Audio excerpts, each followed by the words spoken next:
tu En vois? fait, le challenge, c'est de réussir à développer ce sens de l'épreuve et ce sens du sentiment général. Moi, je l'ai eu qu'en 5,5. Je sais pas si c'est faisable en 3,5, mais tu vois, c'était savoir que tout de suite, cette épreuve, maths ou physique en gros, de centrale 2, maths 2 ou je sais pas quoi, ça, c'est une épreuve où il va falloir être parfait sur la rédaction parce que c'est un truc classique. Toi, tu sais repérer que c'est classique et tu sais qu'il y a au moins 5% de types qui auront 20 sur 20 qui vont la finir, tu vois. Et donc tu sais que là, ce que tu dois faire, c'est être ultra rapide et ultra parfait. Parce que vu que tout le monde va être bon, il y a plein de mécanismes connus sur 10 questions de la question 1 qui tombent depuis 10 ans au moins 3 fois, tu vois. Là, tu dois repérer tout de suite que là, tu dois être très, très, très attentionné dans ce que tu fais parce que tout le monde va être bon et en même temps très rapide. Donc, il va falloir jouer sur la Mmh. perfection et la rapidité pour arriver au bout et aller choper ton 20 sur 20. Bah, malheureusement, il va falloir faire peut-être 50 questions sur les 80, quoi.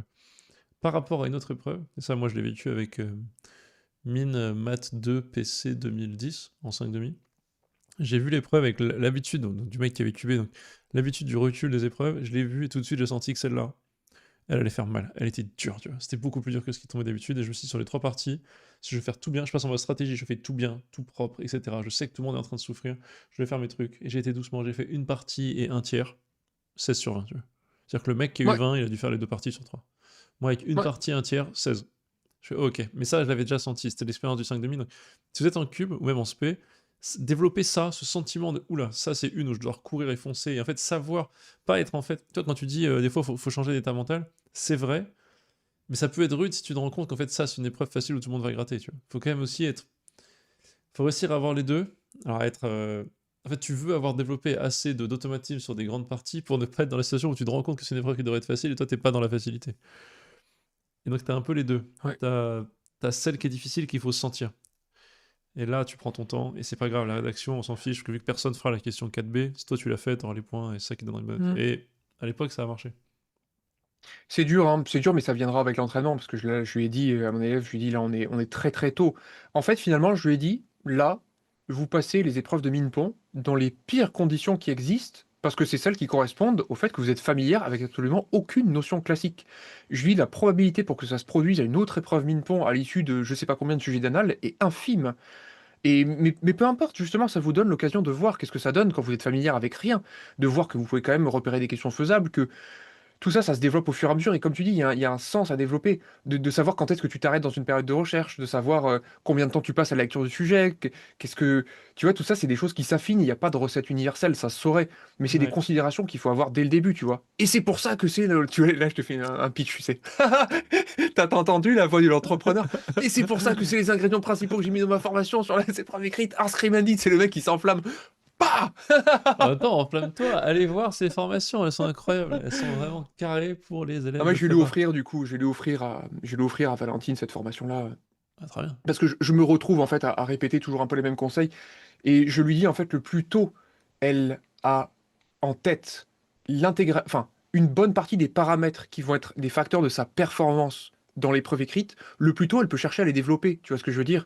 Le plus tôt tu as conscience qu'une période de recherche doit être circonscrite dans le temps, le plus tôt tu peux commencer à faire l'arbitrage dont tu parles, tu vois? Pour te dire: «Bon, est-ce que je la sens cette question 4B? Est-ce que c'est une question qui va faire mal, tu vois, au candidat?»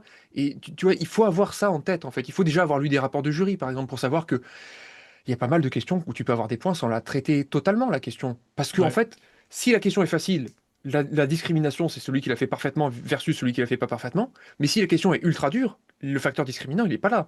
Il y a quelqu'un qui écrit quelque chose de cohérent, qui correspond à une piste tangible, crédible, et celui qui n'écrit rien. C'est là que ça se fait la différence des points. Et Ouais. ça, il faut le savoir, il faut commencer à le sentir, etc. Et je Et dis, alors oui, il y a bon, aussi une strat sur, tu sais, sur les chapitres. Pardon, parce que j'en ai pensé, je vais pas t'interrompre. vas-y, vas-y. Mais sur les chapitres mal aimés. Il y a Oui, des chapitres mal aimés. Et c'est ouf comment le delta, enfin, l'investissement est valide. Le delta de difficulté est vraiment très élevé. C'est-à-dire que le chapitre mal aimé, ça va être quoi? Je pense qu'en PC, en maths, par exemple, je me souviens, ça va être les dérivées secondes. Pas les dérivées secondes, pardon, les fonctions de plusieurs variables. Fonctions de plusieurs variables mal oui. aimées. Ça tombait pas souvent, c'était mal aimé. Et en fait, la Mmh. question ouf et dure allait pas être très dure. C'était assez simple. Si tu maîtrisais le chapitre autant que tu maîtrisais ton autre chapitre sur, je sais pas, les Oui, c'est matrices, ça. en fait, le sujet était relativement simple. Mais vu que personne n'y touche, en fin d'année, les profs aiment pas trop le faire ou n'ont pas le temps de le faire. Enfin, il y avait quelques sujets comme ça, je sais plus exactement lesquels.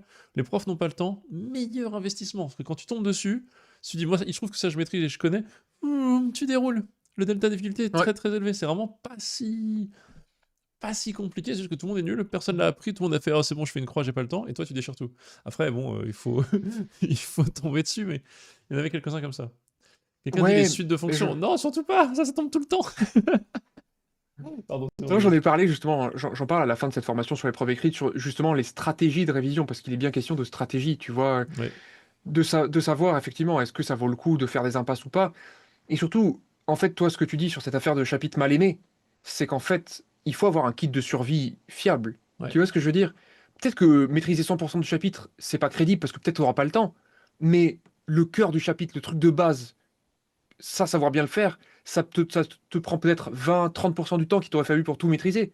Et peu importe, parce que tu as au moins une base ouais, tangible, tu vois. Mais il y aura des arbitrages à faire à la fin de l'année, et ça va vraiment dépendre aussi de la prépa dans laquelle tu es, parce que, encore une fois, entre une prépa, on va dire au niveau modeste, où les chapitres de fin d'année sont vraiment passés sous le tapis, et une prépa parisienne où tu auras fait tout le programme de deuxième année, plus du hors-programme, sachant, moi au Chartreux, on était déjà là-dedans, hein. Moi au Chartreux, je faisais tout le programme de deuxième année, plus à la fin, j'avais, on va dire, une petite dizaine de mini-cours sur des thèmes classiques. Tu ouais. vois, exponentielle de matrice, classique. Entropie de Shannon, classique. Tu as des trucs de base qui tombent tout le temps pour compléter ça. Et donc là, si tu es là-dedans, bah, du coup, effectivement, tu pourras te permettre de ne pas faire d'impasse. Plus tu es en difficulté, après, c'est compliqué. Après, tes concurrents sont pas forcément les mêmes. Tu vois, si tu es un élève en difficulté et que tu fais pas les chapitres de plusieurs variables, d'un côté, ce que tu vis, c'est peut-être CCNP. Du coup, si c'est des épreuves plus faciles, du coup, il y a des points un peu partout, tu peux peut-être un peu choisir. Mais c'est vrai que là, on est quand même sur quelqu'un, voilà. La Valentine, elle vise Minepont et plus. Ouais. Donc, ouais, il y aura des stratégies où il y aura sûrement pas d'impasse et il y aura sûrement. Mais je pense qu'elle fera pas de bêtises Et Mathieu nous dit: «Je vois ce sur que vous voulez les dire, en chapitres même mal temps, aimés. combien de fois est-ce qu'il y a ce déclic qui permet de réussir ou d'avancer parfois plusieurs minutes après avoir tourné en rond et rien trouvé?» Je suis bien d'accord, mais c'est ça qu'il faut trouver l'équilibre, exact, où tu sais, où tu laisses ton cerveau, Ah, c'est appréhender dur, la hein. question, tu y arrives pas et tu sais passer à autre chose pour revenir plus tard et peut-être qu'en revenant plus tard, bah, tu pourras percuter en ayant pris une autre vision. Tu sais, tu as avancé dans le problème donc et en avançant dans le problème, tu comprends mieux de quoi ça traite et donc tu comprends mieux peut-être la manière dont la question 2 au début pouvait être faite parce qu'en fait, tu croyais que tu étais dans telle manière de faire et c'était plutôt une autre.